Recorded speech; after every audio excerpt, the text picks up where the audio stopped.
ఓం శ్రీ గణేశాయ నమః. ఓం శ్రీ వేదవ్యాసాయ నమః. ఓం నమో భగవతే వాసుదేవాయ. మహాభారత గ్రంథ పారాయణలో భాగంగా మనం ఈరోజు 279వ రోజుకు వచ్చేసాము.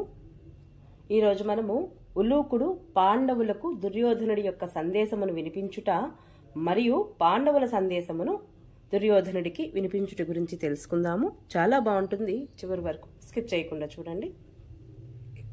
నారాయణం నమస్కృత్య నరం చైవ నరోత్తమం దేవీం సరస్వతిం వ్యాసం తతో జయముధీరయేత్. హరే కృష్ణ. ఇక మనం పారాయణలోనికి వెళ్ళిపోదాం. మరి సంజయుడు చెబుతున్నాడు, మహారాజా, ఈ రకమైన దుర్యోధనుడి సందేశాన్ని తీసుకుని ఉలూకుడు పాండవ శిబిరానికి వచ్చాడు.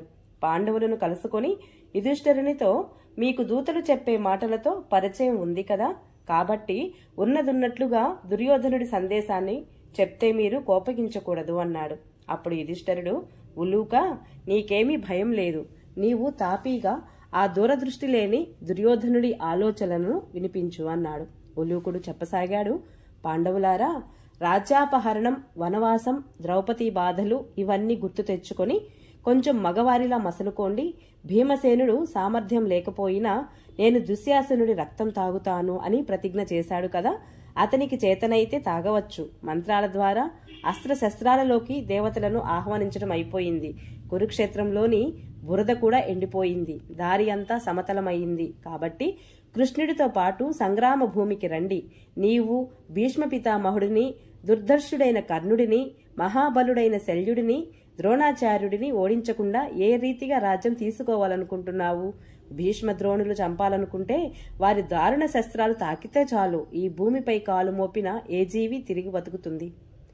యుధిష్ఠిరునితో ఇలా చెప్పి ఉలూకుడు అర్జునుడి వైపు తిరిగి, అర్జునా, దుర్యోధన మహారాజు మీతో ఇలా చెప్పమన్నాడు. నీవు ఎందుకు ఎక్కువగా వాగుతావు? ఈ వ్యర్థ కలాపాలన్నీ కట్టిపెట్టి యుద్ధంలో ఎదురుపడు. ఇప్పుడు యుద్ధం చేస్తేనే ఏదైనా పని జరుగుతుంది, కానీ మాటలు పేర్చడం వల్ల ఏమీ కాదు. శ్రీకృష్ణుడు నీకు సహాయకుడని, నీ వద్ద గాంధీవ ధనస్సు ఉందని కూడా నాకు తెలుసు. నీ వంటి యోధుడు లేడని కూడా నాకు తెలియని విషయమేమీ కాదు. కానీ ఇదిగో, ఇదంతా తెలిసి కూడా నేను నీ రాజ్యాన్ని అపహరిస్తున్నాను. గడిచిన 13 సంవత్సరాలు నీవు ఏడ్చావు, నేను రాజ్యభోగాలు అనుభవించాను.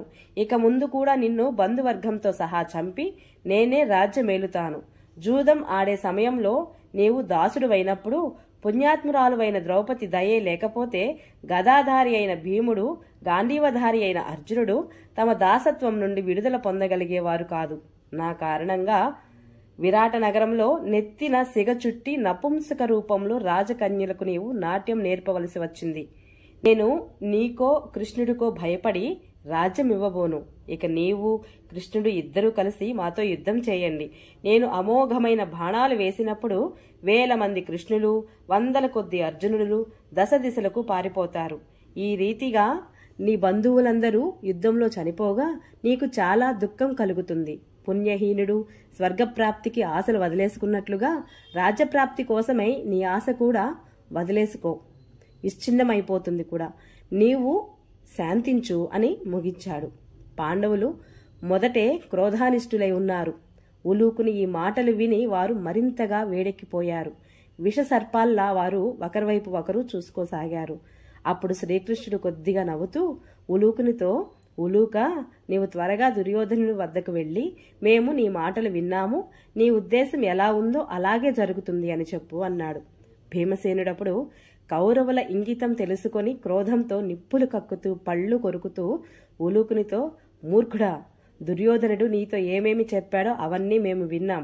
ఇప్పుడు నేను చెప్పేది విను. నీవు క్షత్రియులందరి ఎదుట సూతపుత్రుడు కర్ణుడు, మీ తండ్రి దురాత్ముడు అయిన శకుని వింటూ ఉండగా దుర్యోధనుడితో ఇలా చెప్పు. ఓరి దురాత్మ, మేము మా అన్నగారైన యుధిష్ఠిరుని ఆనందం కోసం ఎప్పటి నుంచో మీ అపరాధాలను సహిస్తూ ఉన్నాం. మా ఆ ఉపకారాలకు నీ హృదయంలో కొంచెం కూడా ఆదరం లేదని తెలుస్తోంది. ధర్మరాజు తన వంశక్షేమం కోసమే పరస్పరం సంధి కుదరాలని కోరుకున్నాడు. అందుకే అతడు శ్రీకృష్ణుడిని కౌరవుల వద్దకు పంపాడు. కాని నీ నెత్తి మీద ఆవశ్యం కాలుడు నాట్యం చేస్తున్నాడు. అందుకే నీవు యమపురికి పోవాలనుకుంటున్నావు మంచిది. ఇప్పుడు రూఢి అయిపోయింది. రేపు మాతో నీకు సంగ్రామం అవుతుందని నేను కూడా నిన్ను నీ తమ్ముళ్లను చంపుతానని ప్రతిజ్ఞ చేశాను. అది అలాగే జరుగుతుంది కూడా. సముద్రం తన మర్యాదను ఉల్లంఘించినా సరే, కొండలు బద్దలైనా సరే, కాని నేనన్నది ఎప్పుడు అబద్ధం కాబోదు. ఓరి దుర్బుద్ధి! సాక్షాత్తు ఆ యమ కుబేర రుద్రులు నీకు సహాయపడినా కూడా పాండవులు తమ ప్రతిజ్ఞలను చెల్లించుకుంటారు. నేను చక్కగా యథేచ్ఛగా దుశ్శాసనుడి రక్తాన్ని తాగుతాను. ఈ యుద్ధంలో భీష్ముడిని ముందుంచుకొని కూడా స్వయంగా ఎవరైనా నన్ను ఎదిరిస్తే అతనిని వెంటనే యమసదనానికి పంపుతాను. ఈ క్షత్రియ సభలో నేను అన్న మాటలన్నీ సత్యాలే అవుతాయి. ఇది నేను నా మీద ఒట్టు వేసుకుని చెబుతున్నాను అన్నాడు. భీమసేనుని మాటలు విని సహదేవునికి కూడా కోపం పొంగి ఇలా అన్నాడు. పాపాత్ముడా ఉలూకా, నా మాట విను. నీవు నీ తండ్రితో వెళ్లి చెప్పు. ధృతరాష్ట్రునితో నీకు బంధుత్వమే లేకపోతే మాలో ఈ జగడాలే వచ్చేవి కావు.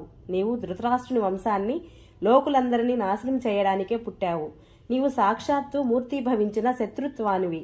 నీ వంశాన్ని ఉన్మూలం చేసే గొప్ప పాపివి అని ఉలూకా గుర్తుపెట్టుకో. ఈ యుద్ధంలో మొదట నేను నిన్నే చంపుతాను, ఆ తరువాత నీ తండ్రి ప్రాణాలు తీస్తాను అన్నాడు. భీమ సహదేవుల మాటలు విని అర్జునుడు నవ్వి భీమునితో, సోదరా, నీతో వైరం పెట్టుకున్న వారిని ఈ లోకంలోనే లేరని నీవు భావించు. కాని ఉలూకునితో నీవు పరుషంగా మాట్లాడకూడదు. దూత పాపం ఏమి అపరాధం చేస్తున్నాడు? ఎలా చెప్పమంటే అతడు అలాగే చెబుతాడు అని పలికి తిరిగి దృష్టద్యుమ్నాది తన బంధువర్గంతో, పాపాత్ముడైన దుర్యోధనుడి మాటలు మీరు విన్నారా? వారిలో ఎక్కువ మాటలు నన్ను శ్రీకృష్ణుడిని నిందించేవే ఉన్నాయి. ఈ మాటలు విని మీరు మా మేలు కోరే దృష్టితోనే కోపంతో మండిపడుతున్నారు. కానీ మీ సహాయంతో, కృష్ణుడి ప్రతాపంతో నేను సంపూర్ణ క్షత్రియ సమూహాన్ని ఏమాత్రం పరిగణించను. కాబట్టి మీరు అనుమతిస్తేనే నేను ఉలూకునికి ఈ మాటలకు సమాధానం చెబుతాను. లేకుంటే రేపు మా సేనలు రెండూ కలిసినప్పుడు గాంధీవంతోనే ఈ ప్రగల్భాలకు సమాధానం చెబుతాను. నపుంసకులే మాటలలో సమాధానం చెబుతారు అన్నాడు. అతని మాటలకు రాజకుమారులందరూ అతనిని ప్రశంసించారు. తరువాత యుధిష్ఠిరుడు వారందరినీ వారి వారి వయసులను గౌరవాలను బట్టి సత్కరించి దుర్యోధనుడికి సందేశ రూపంలో ఉలూకునితో ఇలా అన్నాడు. ఉలూకా, నీవు వెళ్లి మూర్తి కట్టిన శత్రుత్వము కులకలంకుడు అయిన దుర్యోధనుడితో చెప్పు. సోదరా, ఇది మిక్కిలి పాపబుద్ధి. ఇప్పుడు నీవు మమ్మల్ని యుద్ధానికి పిలువనే పిలిచావు.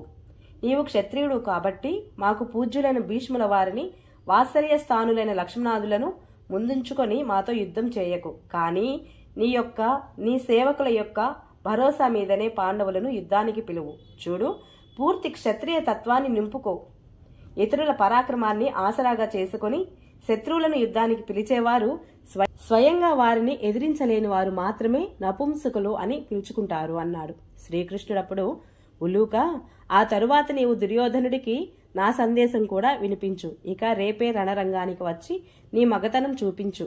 పాండవులు ఇతనిని అర్జునుడికి సారథ్యం చేయమనే అడిగారు కనుక కృష్ణుడు ఎలాగూ యుద్ధం చేయడు అనే కదా నీవు నాకు భయపడనిది. అయితే గుర్తుంచుకో, యుద్ధం పూర్తి అయ్యేసరికి ఎవరూ మిగిలరు. అగ్ని గడ్డి గాదాన్ని తగలబెట్టినట్లుగా నా కోపంతో అందరినీ భస్మం చేసి వేస్తాను. ఇప్పుడు యుధిష్ఠిరుని ఆజ్ఞతో యుద్ధం చేసే అర్జునుడికి సారథ్యం మాత్రమే చేస్తాను. రేపు అయితే నీవు ముల్లోకాలలో ఎక్కడికి ఎగిరిపోదామనుకున్నా లేదా భూమి లోపల దూరడానికి ప్రయత్నించినా కూడా అక్కడే నీకు అర్జునుడి రథం కనపడుతుంది. ఇక నీవు భీమసేనుడిని ప్రతిజ్ఞను అబద్ధం అన్నావు కదా. అయితే దుశ్శాసనుడి రక్తాన్ని అతడు ఇప్పుడే తాగివేసినట్లుగా భావించు. నీవు ఇలా అడ్డదిడ్డంగా మాట్లాడుతున్నావని గాని యుధిష్ఠిరుడు, భీమసేనుడు, అర్జునుడు, నకులుడు, సహదేవుడు అయితే నిన్ను ఏమాత్రం లక్ష్య పెట్టడం లేదు అని చెప్పాడు. ఆ తర్వాత మహాయశస్వి అయిన అర్జునుడు శ్రీకృష్ణుడి వైపు చూసి ఉలూకునితో, తన పరాక్రమం మీదనే ఆధారపడి శత్రువులను యుద్ధానికి ఆహ్వానించేవాడు, నిలిచి వారిని ఎదిరించేవాడు మాత్రమే మగవాడు. వెళ్ళు, నీవు దుర్యోధనుడితో చెప్పు. సవ్యసాచి అర్జునుడు నీ సవాలును స్వీకరించాడు. ఈ రోజు రాత్రి గడవగానే యుద్ధం మొదలవుతుంది. నేను నీ ఎదుటనే అందరికంటే ముందుగా కురువృద్ధుడైన భీష్మ పితామహుడిని సంహరిస్తాను. అధర్మపరుడైన నీ సోదరుడు దుశ్శాసనుడి విషయంలో భీమసేనుడు నిండు కోపంతో సభలో అన్నమాట కూడా కొద్ది రోజులలోనే నిజమవడం నీవు చూస్తావు. దుర్యోధన, గర్వం, దర్పం, క్రోధం, పారుష్యం, నిష్ఠూరత, అహంకారం, క్రూరత్వం, తీక్షత, ధర్మ విద్వేషం, పెద్దల మాట వినకపోవడము, అధర్మం వైపే మొగ్గు చూపడము, వీటి యొక్క దుష్పరిమాణం నీకు త్వరలోనే సాక్షాత్కరిస్తుంది. భీష్మ, ద్రోణ, కర్ణులు యుద్ధరంగంలో కూలిపోగానే నీవు నీ ప్రాణాలకు, రాజ్యానికి, పుత్రులకు ఆశ వదులుకుంటావు. నీ తమ్ముళ్ళు, కొడుకులు మృత్యువుతో చర్చించడం వింటున్నప్పుడు, భీమసేనుడు నిన్ను చంపుతున్నప్పుడు మాత్రమే నీకు నీ దుష్కర్మలు గుర్తుకు వస్తాయి. ఈ మాటలన్నీ జరిగి తీరుతాయని నీకు మరీ మరీ చెబుతున్నాను అన్నాడు. యుధిష్ఠిరుడు మరలా, సోదరా ఉలూకా, నీవు దుర్యోధనుడితో నా ఈ మాటలను చెప్పు. నేను చీమలకు, దోమలకు కూడా బాధ కలిగించడానికి ఇష్టపడను. ఇక నా బంధువుల నాశనానికి ఎలా ఇష్టపడతాను? అందుకే నేను ముందుగానే కేవలం 5 గ్రామాలే అడిగాను. కాని నీ మనసు తృష్ణలో మునిగిపోయింది. మూర్ఖత్వంతో వ్యర్థ ప్రేరేపణలు చేస్తున్నావు. చూడు, నీవు శ్రీకృష్ణుడి హితకరమైన శిక్షను కూడా గ్రహించలేదు. ఇంకా ఎక్కువగా చెప్పినా వినినా ఏముందిలే, నీవు నీ బంధువులతో సహితంగా మైదానానికి రా అని చెప్పాడు. తర్వాత భీముడు, ఉలూకా, దుర్యోధనుడు మిక్కిలి దుర్బుద్ధి, పాపి, శఠుడు, క్రూరుడు, కుటిలుడు, దురాచారి. నీవు నా మాటగా అతనికి చెప్పు. నేను సభామధ్యంలో చేసిన ప్రతిజ్ఞను ఒట్టు వేసి మరీ చెబుతున్నాను. తప్పకుండా నిజం చేస్తాను. రణభూమిలో దుశ్శాసనుడిని పడగొట్టి అతని రక్తాన్ని తాగుతాను. నీ తొడలు విరక్కొడతాను. నీ తమ్ములను చంపుతాను. నిజం. నేను ధృతరాష్ట్రుని కొడుకులను పాలిటి యముడిని. ఇంకొక మాట కూడా విను. నేను సోదరులతో సహా నిన్ను చంపి ధర్మరాజు ఎదుట నీ శిరస్సుపై కాలు మోపుతా అని చెప్పాడు. ఆపై నకులుడు, ఉలూకా, నీవు ఆ ధృతరాష్ట్రపుత్రుడు దుర్యోధనుడితో ఇలా చెప్పు. నీ మాటలన్నీ బాగా విన్నా. నీవు నన్ను ఏమి చెయ్యమని చెప్పావో అదే చేస్తాను అన్నాడు సహదేవుడు. దుర్యోధన, నీ ఆలోచన అంతా వృధా అవుతుంది. ధృతరాష్ట్రుడు నీ కోసం శోకించక తప్పదు అని చెప్పాడు. అటు తర్వాత శిఖండి నిస్సందేహంగా బ్రహ్మదేవుడు నన్ను పితామహుడిని వధించడానికే పుట్టించాడు కనుక ధనుర్ధరులందరూ చూస్తూ ఉండగా నేను ఆయనను నేలకూలుస్తాను అన్నాడు.